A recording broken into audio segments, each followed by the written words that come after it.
भक्ति वीडियो देखने के लिए हमारे चैनल मिथिला धरती को सब्सक्राइब जरूर कर ले। है आगे ना की हो गया आगे उठो नहीं हो नहीं नहीं बात रे बाजू शुभ काम में जे छे से अब शुभ बात नहीं बाजल जाय छे इस साल छोड़ी सब तो हो रहा है हो बाबा छाची फट देलक ए अरे सुन तो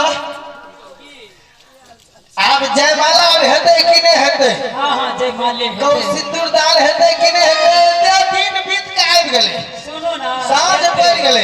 हां त जयमाला होई छै हां टेंशन के जल्दी जल्दी जयमाला करू हां जल्दी जल्दी करै छै जयमाला है छै जयमाला नहीं जयमाला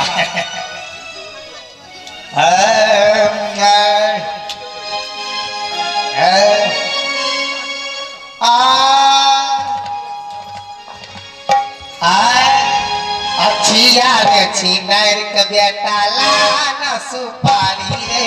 अही ना सुपारी दबा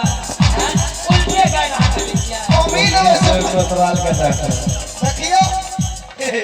आहा का कोई चाहिए आ तोहरा का मन नहीं चलो बने हमरा काम चले उतारे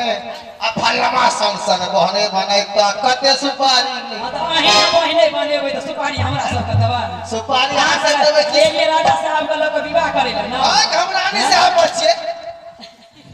हां आज के बुझाइयो राजा साहब श्याम